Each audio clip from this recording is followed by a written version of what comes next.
The discovery site was sealed within hours. Construction crews were removed from the lower excavation levels. Only a small group of archaeologists and government officials were allowed underground. Even inside Rome, very few people knew what had been found beneath the city.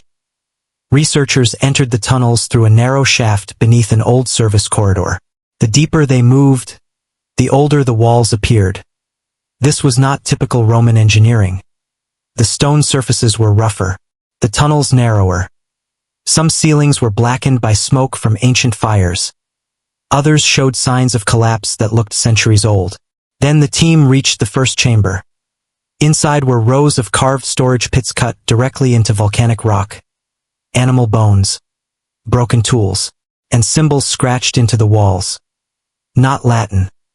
Not Greek. Something older. One archaeologist later described the atmosphere underground as unsettling. Not because of danger. Because the tunnels felt inhabited. As if people had lived there for long periods of time beneath the city itself. Then came the first major twist. Several chambers showed evidence of organized water systems. Stone drainage channels, collection basins, ventilation shafts leading upward toward the surface. Whoever built this underground complex understood engineering surprisingly well. Far better than researchers expected for such an early period. Carbon samples were rushed to laboratories outside Rome. The results caused immediate concern among historians. Some materials appeared to date back nearly 3,000 years. Long before the height of the Roman Empire, and buried beneath one sealed passageway. Ground-penetrating scans revealed something even larger still hidden below. The sealed passageway was buried behind layers of collapsed stone. Some blocks weighed several tons. Archaeologists believed the entrance had been intentionally closed. Not by natural collapse, by human effort. That immediately changed the investigation. Because whoever sealed the tunnels wanted something hidden. Excavation teams spent nearly 2 weeks clearing the debris. The deeper they opened the corridor, the colder the air became underground. Ventilation readings showed something strange. Fresh oxygen was still moving through parts of the hidden system. Somewhere beneath Rome, air was circulating through chambers nobody had entered for centuries. Then workers uncovered the staircase. Narrow, steep, cut directly into bedrock. It descended far deeper than expected. Much deeper than known Roman catacombs nearby. Several researchers reportedly hesitated before entering. Not out of fear. Out of confusion. Nothing about the architecture matched normal Roman burial systems. At the bottom, the team entered a massive underground hall. The ceiling rose nearly 30 feet overhead. Stone columns lined the chamber walls. And in the center, they found a circular basin connected to ancient water channels. Some historians believed it may have been ceremonial. Others thought it served a survival purpose during conflict or siege. But the real shock came from the walls surrounding the chamber. Faint paintings still survived beneath layers of mineral deposits. Human figures, animals, strange symbols, and what appeared to be maps of the surrounding landscape before ancient Rome existed. Then one archaeologist noticed something even more disturbing. Several markings resembled symbols previously found in settlements hundreds of miles away. Civilizations that historians believed had no direct connection to early Rome. And suddenly, the tunnels beneath the city no longer looked isolated at all. Researchers began comparing the underground symbols with records from ancient Mediterranean cultures. The similarities were difficult to ignore. Patterns found beneath Rome matched markings discovered in parts of southern Italy and the Western Balkans. Some dated back to civilizations that existed before Rome became dominant. That raised an uncomfortable possibility. The underground network may not have been Roman originally. Rome may have inherited it. Then the excavations uncovered another chamber. Smaller. Sealed tighter than the others. Inside were stone shelves stacked with fragments of clay tablets. Most were damaged beyond recognition, but several still contained visible carvings. Early translations stunned historians. The symbols appeared to reference floods, famine, mass migration, and repeated at religious perhaps. Then environmental historians examined sediment trapped inside the tunnels. The samples showed evidence of major flooding events along the Tiber River thousands of years ago, far older than many surviving Roman records.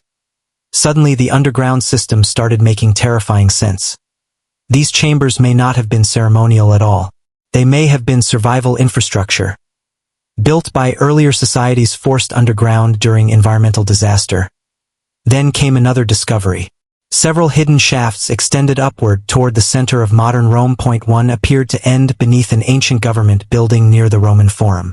That immediately triggered security concerns, because large parts of the underground network were still unmapped. No one knew how far the tunnels extended or what else remained sealed below the city. Then radar scans revealed something even larger beneath the deepest known chamber. A structure, massive, perfectly geometric, and buried deeper than any archaeologist expected possible beneath ancient Rome. The structure was buried nearly 50 feet below the lowest known tunnel level. No historical records mentioned anything built that deep beneath Rome. Excavation teams moved carefully. Every layer removed created new risks for the modern city above. Because directly overhead, millions of people continued living their normal lives. Commuters crossed the streets. Tourists filled the Colosseum, completely unaware of what was unfolding underground as researchers dug deeper. They uncovered massive stone blocks arranged with surprising precision. The walls were thicker than expected. Some stones showed signs of extreme heat damage. Others appeared partially melted. That discovery confused nearly everyone involved. Ancient fire damage inside underground stone chambers was not unusual. But this looked different, more intense, almost industrial. Then another twist emerged. Traces of volcanic ash were found sealed between construction layers. Not from Mount Vesuvius.